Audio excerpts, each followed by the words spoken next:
Good morning, Kathleen. Good morning, team. How could everybody not be excited about contract issues? We got some good ones today, too. We got some fun ones. Hey, how's the chili going? You ready for today? It's beware, everybody. It's going to be spicy hot, and I'm going to win the contest. So, but everybody else is saying they're going to win too. So we'll see how that all plays out. You got the chef's recipe, so you're going to Thank smoke you for it. the tips. I appreciate your Cuban tips. Italian. Italian and Irish. Remember, I'm Sicilian. It matters. Okay. Fun. Oh, good morning. Good morning. We got some good ones this morning. You know, the longer you're in this business, the more you see new things that you haven't seen before. We're going to have fun going through some of those lanes. Ryan D, you raised your hand. Do you want me to give you the mic, or did you just hit playing buttons? He wants another Jimmy Buffett song. That was Zach Brown Band. Oh, they sound the same to me. Well, that's style and style. He's got a whole I love them. They're both great. Cool. Hey, a couple housekeeping issues. Today is the last day to get 121 tickets for $499. All right, there's a code and an email. If you don't have it, it came out by email, but it'll be on Workplace. I think it's 121 something or other, but I'll get it for you if you need it. But if you want to go to 121, it's $699, but today's the last day for $499. And they just announced that Mike Ferry is going to be speaking there as well, which was kind of fun to hear his position on what's going to happen in 2024. So that's cool. Let's jump right in. We don't have a lot of time. We've got a lot to cover. So I kind of like the one you came up with last. Kat and I collaborate. I collaborate with everybody before the meetings the day before. And we were scratching our heads saying, we don't have that many problems to talk about. And then all of a sudden I got one and you got one that were like, whoa, everybody can learn from these. So let's go ahead and jump into, which one do you want to do? It don't matter to me. It don't matter. Let's start while the crowd is building with your first one. Okay. The case study you typed out for me. Sure. Can we pull it up? I don't think you need to share. We can just talk about it. Okay. Long story short, this is a good one because it's going to happen to all of us now that we're actively using buyer agreements. In this case scenario, which is a real one, it came over like, 911. I need help. 3 brothers, father's deceased. Father had already titled the property of his home into the son's name. We have M, E, and O, I think it is, just for, protecting the innocent. And E gets a loan. Agent has a buyer's representation agreement. Everything's good. Everybody signed it. But then all of a sudden, E, the one who's going to cash out the 2 brothers, switches it up to a refi. The loan officer reaches out to the agent, says, well, you can't put this on the settlement statement and you can't charge the buyer for a buyer rep fee. It's a VA refi. What do? How are you going to get paid? Well, let me just clarify some of that. So the house is in the 3 brothers' names. Right. One of the brothers wants to buy out the other 2 brothers. Right. But he already owns the house. Right. That's the sticky point. So that's where we have to get the clarification on. So you got to get your brain in the motion here saying, okay, so there's 3 people that own it. One wants to buy out the other 2. You can't get a new mortgage. You're refinancing what you've already got because you own it. Right. Right. And add VA to complicate it because VA's job is to do what? Protect the veteran. That's it. Exactly. So thinking through all the pieces, the first thing we did was, can he buy an LLC? That's a good idea, John. That's a good idea. I don't know the answer to the question, but that's an option. I think the LLC has to be formed after the VA loan is already closed out. We've done that on properties. Well, VA probably won't fund an LLC. No, they won't. It has to be the veteran's name. Right. You're right. And now later, if you want to switch it into an LLC through a trust, through that type of transaction, you can. We've done that. I've drafted those. So yeah, afterwards. But prior to that, no, you can't do it in the LLC's name. So long story short, first thing we say is, okay, let's reach out to Paramount because Paramount has the deal. I want to just put a quick pitch to Paramount because when we have situations like this that come up, they jump in. They're so good about getting answers right away and confirming what we already think. But it's great to have that extra set of eyes. I call Danny all the time. I do too. I call them after I give you advice to make sure I gave you the right advice. I do too. I do too. And it's not because we're insecure. We like to have that insurance of We knowing want to make sure we're giving you the right advice. exactly. I Because second guess as myself all the time. of course, and you as the broker, you've got all what? That big L word, and it's not loser, it's liability. Right. So with all that liability on your head, and myself included, I have to put that out there as well. I don't want to screw up. I want you guys to get paid right, and not get sued later. So long story short, we get a hold of Danny over in title, and he confirmed exactly what we thought. The purchase agreement was perfectly fine, perfectly legal, and yes, she's entitled to get paid because we have that buyer's representation agreement in place. And when you think about a buyer's representation agreement, what it really is a promissory note. You're promising to pay. So Right. what do we do after that? We get an invoice ready by the title company for the buyer at closing, and it's going to be separate and apart outside of the closing because we do have that promissory note in place. So the other thing we did too, since the lender was insisting on a refi, I have to give a good shout out to our in-house lender here in Sarasota. Amy Velsh is incredible. She speaks multiple languages. She's very good. She makes hard deals close. So she went and did some of her own due diligence to help us. And basically her summation was, you're right, we can't put it on the settlement statement, but title and along with myself can push back and say, look, we can indeed close this and we can invoice this outside of the closing, and it doesn't matter who's at the buyer's table at this point because we have everything all lined up. So kudos to her. We've got outstanding resources at our fingertips, and it really makes the whole process go a whole lot easier because the agent that we were working with was closing in about, I don't know, 4 or 5 hours. So we had some deadlines, and we reacted really good. This is why also we have this thing called a cell phone. It really comes in handy because we're able to answer it and get things resolved quickly. It's not always just on the computer. There's a lot of human interaction here. And at least you have the 738%. You don't have the body language, but you got the verbal, you got the words and the tonality, which is better than just the words in an email. Oh my God, yes. Yes. Please, God, don't text me that stuff either. I'll scream. And remember, when we get to the buyer agent conversation, VA doesn't allow the veteran to pay commissions. That's right. So if the seller's not paying a commission, we'll talk about this in another example in a minute. But sure. So VA makes it even more complicated with this. So when you're having your discussions, your presentations with a buyer or a seller, you got to remind them of the fact that many buyers can't afford to pay a commission out of their own pocket. It's either not allowable and it's a VA, or it's not available as a cash requirement for most buyers because they're scraping for their down payment. So it's just logical to have these conversations. I'll break into that in a minute. So how do we end up resolving? Yeah, and reminding the seller that we're in sellers, I should say, plural. We're in multiple high military communities that their PCS orders come once a year, twice a year, and they're very good buyers and they're here to stay. When what we want to make sure we're doing is supporting our community. So a lot of what you absolutely said it perfectly. It's all language and communication skills with your sellers when you're sitting at that table during the listing presentation. Same goes true when we're working with buyers and doing the buyer presentation. Use that Moxie presentation, have that ready to go. Talk to your buyers if it's in the office, if it's at the coffee shop, where it is, but have that conversation up front before you start running around out on the street. Because what do you want to have at the end of the day? You want to have a happy, successful closing and everybody involved. My daughter Jessica was cute on Monday at the mastermind. She said, I'm doing a speech at someplace and I'm talking about buyer agency. She said, I better actually get a buyer broker agreement signed before I go talk about doing this. So she had a presentation. She met a buyer, the first time buyer she'd ever met before, and had the conversation, said, look, there are situations now where the seller's not offering compensation and I can't work like that. No. She said, so I'm gonna ask you to sign a buyer broker agreement. And, don't worry, 99% of the time it's not necessary, but if it is necessary, I got to make sure I get paid. And they said, no problem. They signed it.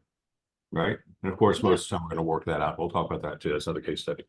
Sure. All right. So, and that example, by using the resources of Paramount and lawyers and lenders outside of the one that the buyer had. It's a team effort. It really is. And things are not always normal. And if it was normal, we wouldn't earn our commission as much as we do. It's true. It's true. And that's what drives me crazy with all these discounters out there doing crazy stuff. Because you don't know, you're gambling, because some transactions are easy and some transactions are hard. And if it's a hard one and you're getting paid little, shame on you. Mhm. Yeah. All right, my turn. Yeah. This is an Yay. interesting one. And it's just a reminder because it's still happening. It happens to very seasoned agents. And we get ourself in a position and we second guess ourselves. And this agent's an exceptional agent and he knows his stuff, but he still wants confirmation. We had a Beggins referral agent refer a buyer to us, which is what they're supposed to do. And it was a commercial transaction. So it went to a commercial agent. And the commercial agent happened to have a listing or found a listing and double-sided the transaction, which makes us a what? Transaction broker. So I can put one party's interest to the detriment of another. The contract called for an earnest money deposit, an additional earnest money deposit, and a third earnest money deposit. The buyer made earnest money deposit 1, made earnest deposit money 2, and decided to cancel before making earnest deposit number 3. Now, in the contract, it said all earnest monies are non-refundable after a date, and that date had since passed. So now the buyer wants all of his money back because he canceled, but he canceled too late. So you know the answer to this question, but what's the penalty for breach of contract? It's forfeiture of deposits paid and agreed to be paid.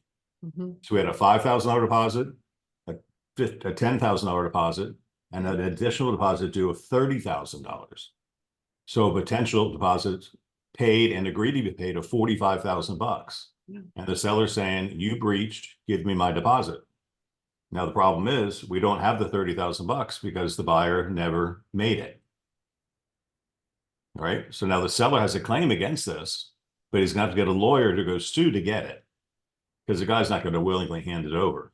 We can write demand letter after demand letter, but it's probably going to go in front of a judge, and the Right. judge is going to have to swing the gavel and say, no, you owe the money. And he technically does owe the money. And it's $30,000. So it may well be worth fighting for. Right? Now, our agent has a little challenge because he says, well, I might have let them down. I told them to do it, but I didn't follow up to make sure they did. And I said, stop right there, erase the guilt. The contract's between the buyer and the seller. The buyer makes I'm sorry, I'm not escaping liability. I'm just telling you the facts of life. Yeah. The contract's between the buyer and the seller, right? Right. We told them what their obligations were. They signed the contract. To my knowledge, they're over 18, which means they're adults. They're responsible for fulfilling the terms of their contract, which is why I like to use a critical date timeline just to remind the parties in writing that I told you, you got this to do here, this to do here, this to do here. This is your job, not mine. You know, I'm going to facilitate you because I'm an excellent agent to make sure you do it and remind you to do it. But if I don't remind you, it's not my fault you didn't do it because it's your obligation. Exactly. So, you know, and it happens to be that Paramount's the escrow agent here. And everybody thinks, because we all went to real estate school, that Chapter 475 says when there's an escrow dispute, you go to your broker. Well, that assumes your broker is the escrow agent. Correct. And you're not. You don't Your hold us. broker right here, he's not an escrow agent. I No. did that for years. It's no fun. I don't like being one. I don't want to be one. That's why we partner with a title company that handles our earnest money deposits, our escrow account, Yes. right? So who determines the escrow policy when there's a dispute? It'll be a title. The escrow agent, and different escrow agents have different policies, right? Most are going to punt and say, we're just going to sit on it and you guys, you know, handle it like yourselves. Yeah. Because they're not going to spend any money because they don't get paid for holding escrow. No. But what a mess, right?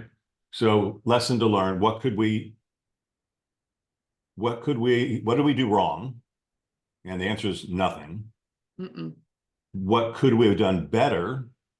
We could have, you know, checked ourselves and said, hey, by the way, your earnest money is due tomorrow. Did you make that payment? And what's the cool thing? I was talking to one of our agents yesterday, and they're doing a deal as a title company out of state. The buyer had to drive a check to our office. Our agent had to go get the check, had to put it in an overnight, take it to UPS and send it to a lawyer who's doing the closing. That is so archaic. It's not even funny. When all you literally do is pick up your phone or your computer, go to ptitleflflorida.com, EMD, type in your routing number, your account number, and hit send.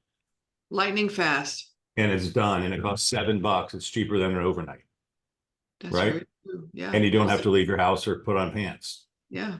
I mean, it's crazy, but those things happen. Hmm. Seriously, I mean, you can do there's actually a car on a song on the radio. It's so easy you can even do it in your underwear. There's Ah, actually a commercial on the radio. that's such But a guy thing. yeah, but so earnest money is a big deal. It's not our problem though. It falls on the buyer and the seller. And so now the buyer and seller are pissy with each other. They're kind of pissy with us too, but we didn't do anything wrong. No. So we're going to punt that to the escrow agent and let them tell them what to do. And they're going to say, we're going to sit on it for 90 days. You guys mediate it yourselves. If not, go to professional mediation or Right. hire a lawyer. And Yep. that's really where you're going to be left, right? Yeah. And they usually work these things out at mediation if it continues in that direction. I mediate a lot of those for other Yeah. entities. And And mediation is like a great thing because the It is. buyer pays the mediator, the seller pays the mediator, yes. and the mediator gets paid by both parties. And Right. he'll work it out. He'll take all day if he can. Yeah, absolutely. And we'll do Zoom. I'm circuit court, Florida Supreme Court certified, and we'll do Zoom. We'll put you in different rooms. We'll Mhm. work it out with you. Our job is to just listen and help you come to an understanding or agreement or impasse if necessary that works for the best interest of the Yeah. party. We So don't the have mediator is going to know the law because they're a lawyer, and they're going to say, look, here's how a judge is likely to look at this. So do you want to push it or you want to settle or make some offer of settlement? It's going to cost you $10,000 to get there. So maybe it's better instead of taking the whole 45, why don't you take 25 and split the baby or whatever. They're going to work something out. Sure, right? sure. Yeah, they'll have So- brackets to work with. Yeah, that's fun when they get into that. a good one. Oh, yeah.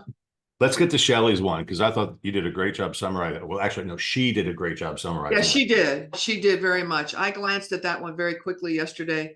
Long story short, she's dealing with, I believe she represents the seller. Actually, if you don't mind, why don't you share that screen? Because I think it was so well done on her part, Okay. defending the Yeah. facts of the matter. Because many times our emotions get involved when we're describing the problems that we're having.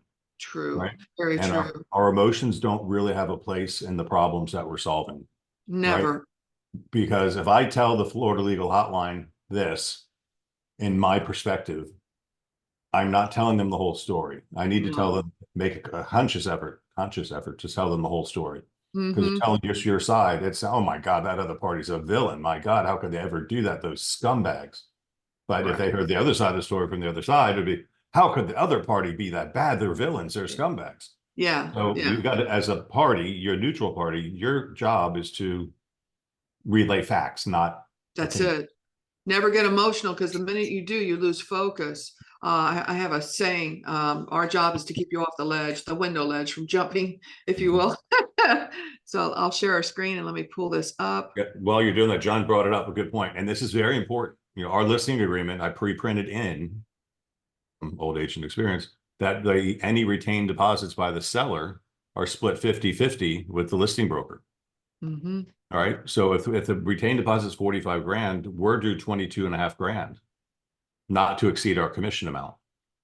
And this is big enough that our commission was more than that. So we're entitled to 22 grand.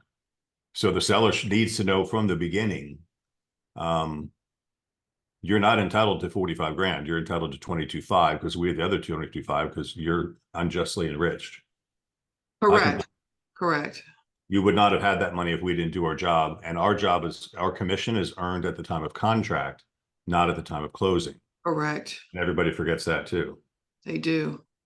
All right. My email is driving me crazy. Forgive me. I don't know why it's dragging, but it is dragging. I think the That's squirrel went to sleep. Come on. There's so many. See what we get? I got it. Oh, good. Let me stop sharing. Okay. Thank Yeah. you. You should see my file structure. It's insane. It keeps us organized though. Yes, it does. Yeah, the connection over here is really slow for some reason. Okay, so this helps me and this helps Kathleen and Joe and Thomas and Chris and all of us to help you. If you can give us articulation, right? It does. She's one of the best.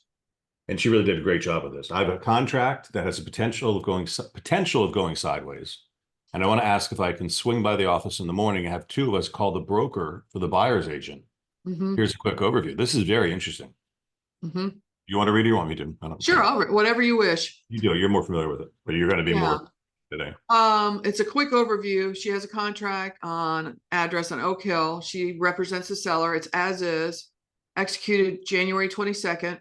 The buyer's agent didn't get us the condo rider to January 25th. So she based her contract due dates on January 25th. Okay, let's stop there for a second. Yes, Why would we do that? Because we don't have an effective contract. If it's a condo, we need a Right. condo rider because we checked off that box. that's right. Now, technically, you're the lawyer.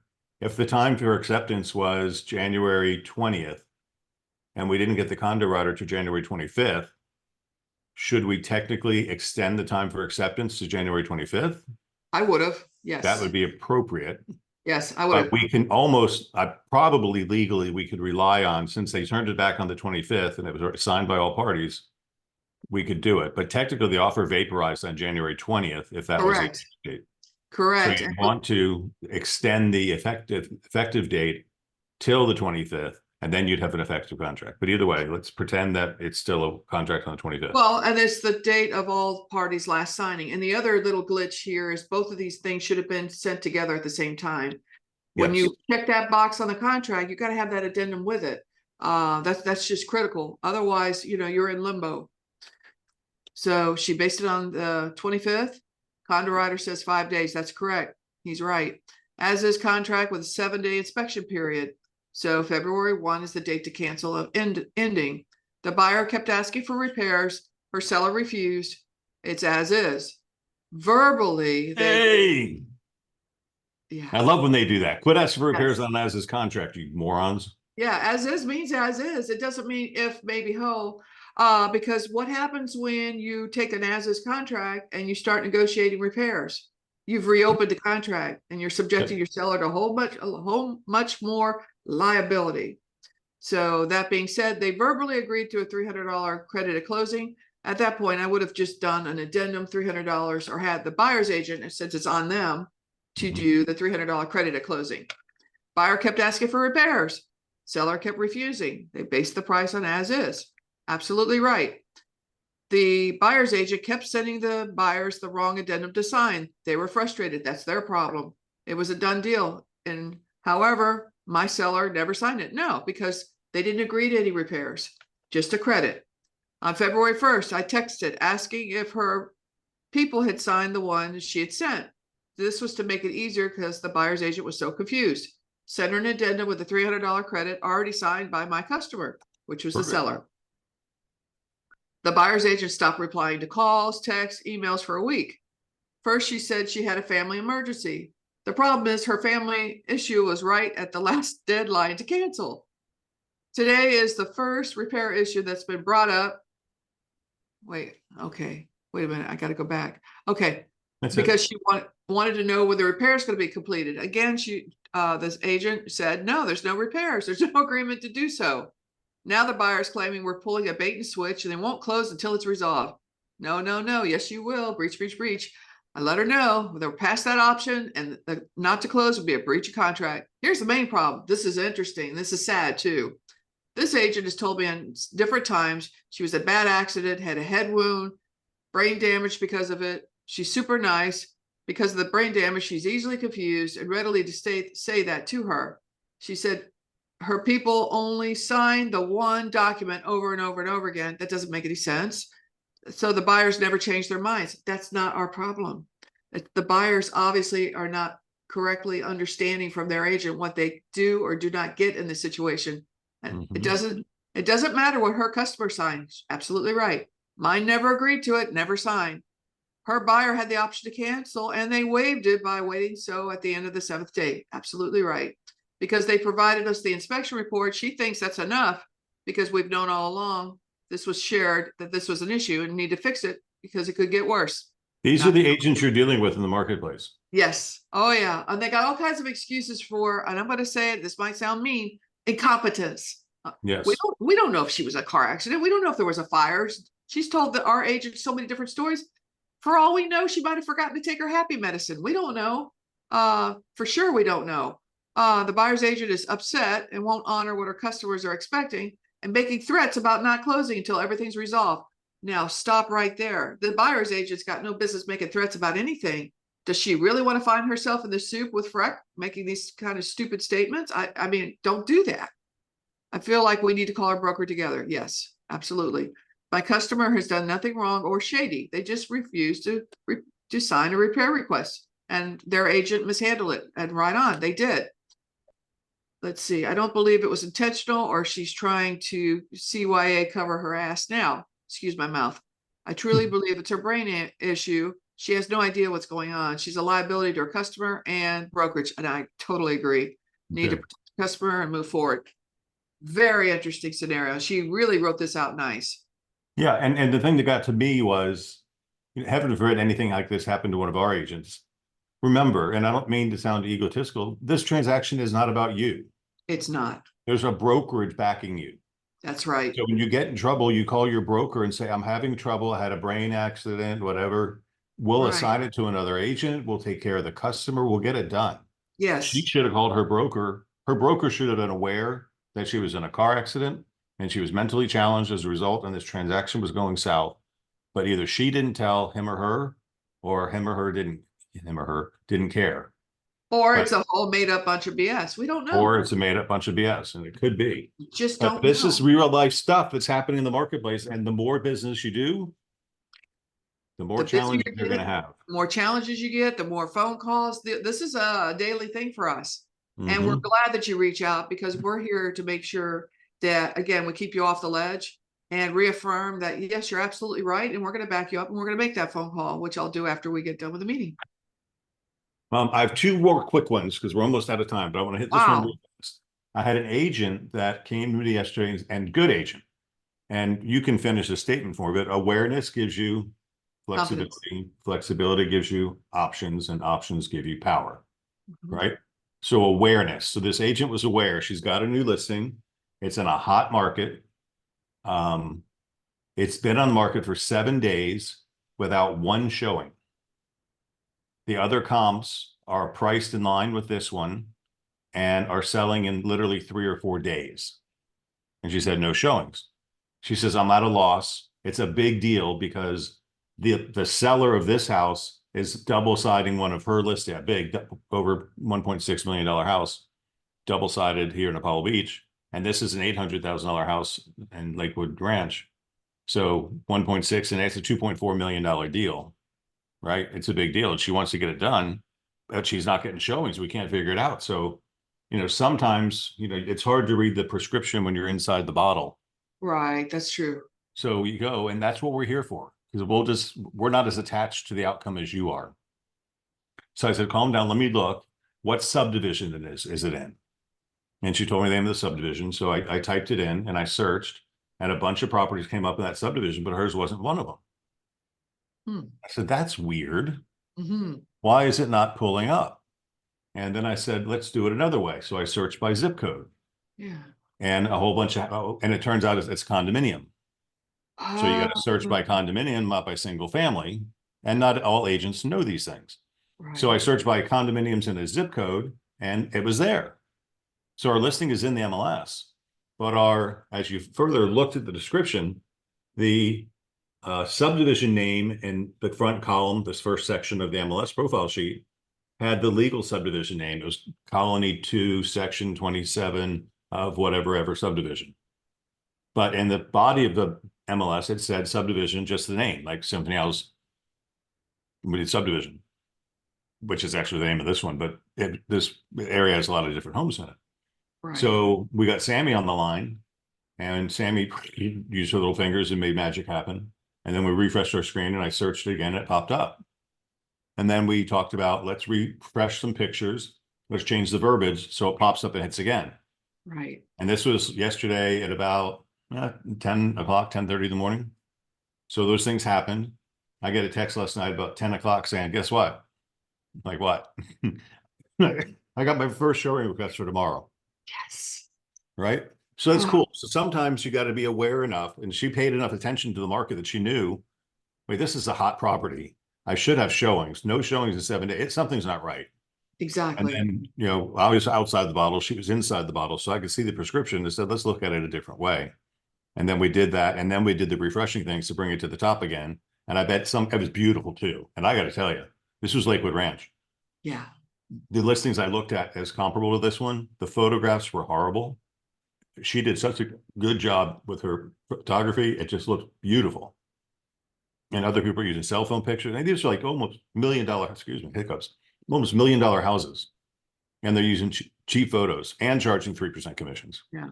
Okay. Yeah. So that was just one. So remember, if you're aware enough to realize that things aren't moving, let's do some investigation. Pretend, because I said, I'm going to search by subdivision name. Is that the right way to do it? No, it's just the way I like to do it. Yeah. You might like to do it another way. Yeah. Somebody else might want to do it another way. And if you're working in a different, oh, I'm sorry, I didn't mean to That's talk. right. No, I was just going to say, and we talked about this too, when you're working in different markets, reach out to one of us to make sure your legal descriptions and all that are good on your MLS matrix data sheet, because there's subtle nuances, as you well know, between Apollo Beach, South Tampa, North Tampa, West Tampa, Lakewood Ranch, HOAs, CDDs, HOAs. Yeah. Oh, it's pending such things. center. They must have what, 250 different HOAs. I know So there's at least 130. yeah, it's insane. And they So all have different rules. yeah, they all have different rules and subtle nuances. So reach out to one of us that knows these areas. You have every right to list and sell wherever you want, but just reach out to one of us so we can help you make it that extra sharp and fine tune it so that there's no glitches down the road. Because any of us can make a mistake. Any of us can overlook condo descriptions. And over here, I will tell you, in Lakewood Ranch, Sarasota, Lompoc Key, you got a lot of condos that are townhouse style condos. So that gets really tricky. Yep. So, yeah, I would look at this building and say, for sure, why is it so bright? I closed my drapes, I closed everything. It's still shining on me. Anyway, all right, last point. I want to make this one. An agent called me yesterday, kind of with, I don't want to say an attitude, but they're working hard on for sale by owners. And they're coming across for sale by owners that are saying, hey, we don't have to pay a buyer's agent anymore. So we're going to offer you 4% to sell our house. And the agent's seeing this more often than not now. And she called me and said she's been calling her manager, and the manager says, no, we can't do that. And I said, well, we could do that. It's just not in our seller's best interest. So I started punching myself in the face because she wasn't getting the concept that I was going through. And so I explained it a different way. And then I explained it a different way. And then I explained it a different way. And I finally said, look, here's the deal. Forget the lawsuit. You work for a brokerage. The brokerage company has policies. What is our commission policy? We charge 3% to list a house. Between us, you can go at 2.5%. But our policy is we charge 3% to list a house, and we co-broke at prevailing rate in the market. You know, if every house in the neighborhood is offering 1%, go ahead and offer 1%. But if every house in the neighborhood is offering 3% and you're offering 1%, you're not doing the seller a service. And I said that another way until I punched myself in the face a couple of times, and then she got it. And so that became okay. Okay, good. I got a rule to follow. I got it. And we talked about the benefits of doing this. And we talked about well, I don't pay attention to new homes. I'm very seller focused. I don't work with buyers. I said, well, you got to be new home focused, even if you're working with sellers, because they're your competition. yes, they are. And sellers are paying 3% plus a $5,000 bonus. So what agent is going to work hard to sell your seller's house at 1% when they're getting 3% and plus $5,000 extra dollars on another? And you got to have these conversations. So anyway, that led to a further discussion. We got over that thing, and she understood it and felt comfortable, and because the leadership convinced her that this is the right thing to do for the client. So I said, how do you feel? I'm fine getting a 2% commission. Well, you are, but I'm not. I said, but I got to pay the rent. I got to pay the manager. I got to pay the secretaries. I got to pay the rent. I got to pay the insurance. I got to pay all this stuff. I need my portion of your commission, which made me think to myself, you know, if you're getting a high commission split, it's because you're supposed to be a good agent. Right? We don't give high commission splits to bad agents. So good agents need to fight for their commissions. Just a side I had. So don't read too much into that. But then that led to another conversation. And then we started, she says, yeah, I'm working for sale by owners like crazy. I said, good, tell me what you're doing. She says, well, whenever I get a free moment, I go to my dialer. And it starts calling for me. And then I talk to FSBOs as an answer. And I went, oh my God, excuse me. No, it's illegal. You cannot, and I'm gonna show you this, and that'll be the end of our class today. I mean, I appreciate the effort. And she says, yeah, but all the agents are using it. I said, well, all the agents are doing it illegally. Well, the company's still selling it. I said, the company, read the disclaimer. The company says it's your job to make sure all the subscriptions are ready and they're not, and to scrub the do not call list. They're providing you the number and the computer to make the phone calls, but you're supposed to get written consent from all consumers. So we argued on that for a while. And finally, she agreed to call the company. So here's my thing. Speak with the agent today. She told me it's so hard she's working at FSBOs, and whenever she gets a chance, she turns on her dialer and starts calling. I said, are you auto dialing them or are you using your fingers? She said, I'm using my fingers. So I'm smart enough to ask better questions. So I said, upon further questioning, I said, are you pressing 10-digit numbers? She said, no, I press call now. That's a dialer. I told her that's illegal. She said, but everyone's using it. It's called Vulcan 7. Great program. Am I missing something, or is she in violation? That's me asking Mike Puma, because Mike's our expert on that, because we got our ass with a $2.5 million class action lawsuit on this. It costs us $150,000 to buy our way out of. If she's in violation, is there an article you can send me? So he sent me this article, and I'm going to read you the first paragraph, because I'm not making this stuff up. This is from the Federal Communications Commission, FCC, actions on robocalls and telemarketing. And here's paragraph 1 is all I'm going to read to you. In an effort to address a growing number of telephone marketing calls, Congress enacted in 1991 the Telephone Consumer Protection Act, TCPA. The TCPA restricts the making of telemarketing calls and the use of automatic telephone dialing systems and artificial or pre-recorded messages. The rules apply to common carriers as well as to other marketers. In 1992, the Commission adopted rules to implement the TCPA, including the requirement that entities making telephone solicitations institute procedures for maintaining company-specific do not call lists. Now, we rely on Century 21 for that, but it goes on. I'll read second paragraph 2, and that's it. Most recently, in 2012, they revised the rules that you have to obtain prior express written consent from consumers before robocalling them to no longer allow telemarketers to use an established business relationship to avoid getting consent. So you need consent. You can't even use an established business relationship, right? And 3, require telemarketers provide an automated interactive opt-out mechanism during each robocall so customers can immediately tell the telemarketer to stop calling. So I subscribe from emails all the time. I get an email I don't want. I say unsubscribe, and then I get an email back saying you've been unsubscribed. So now I got 2 friggin' emails to delete instead of 1. It's annoying, but at least they won't do it again. Right. So this is a real serious concern. If you're using robodialers, stop.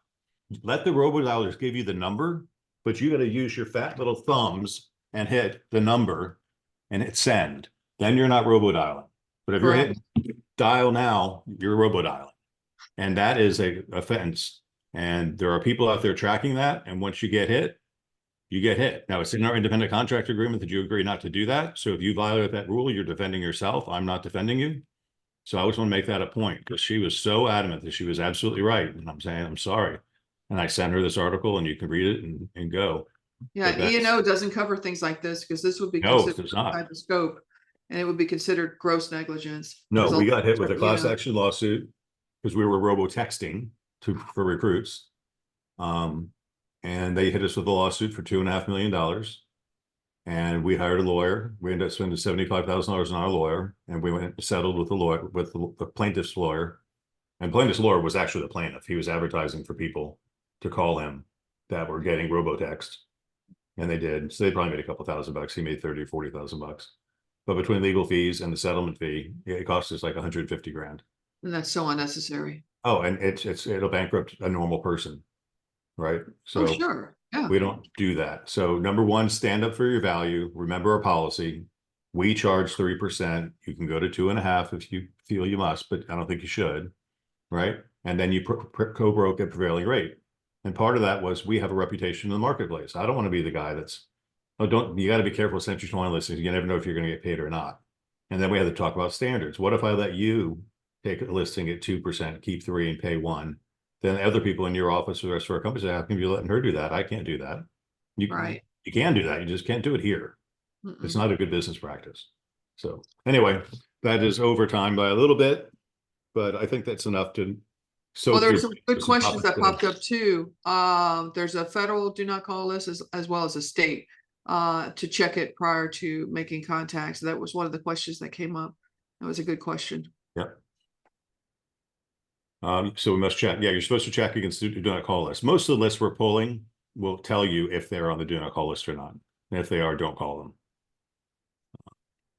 And that's why when we set up people on our one home search, they have to have consent to receive text messages when we set up that account. That's the reason for that in there as well. Well, I mean, yeah, I'm not going to show you, but trust me, go to Zillow.com and inquire on a house. Before you hit submit, you have to read the terms and conditions. I'll Yes. bet you $500,000 right now in that terms and conditions. It says by submit, you're agreeing to accept robocalls from us and text messages. Yeah. Right. And we hit submit, that's written consent that they're allowed Correct. to do that. Yep. So that's what's happening. And then I found this out when we got sued. This was like 4 years ago. This is right when Puma started. It was his first big push. And it worked great. We got great response from the marketing, but it was very expensive.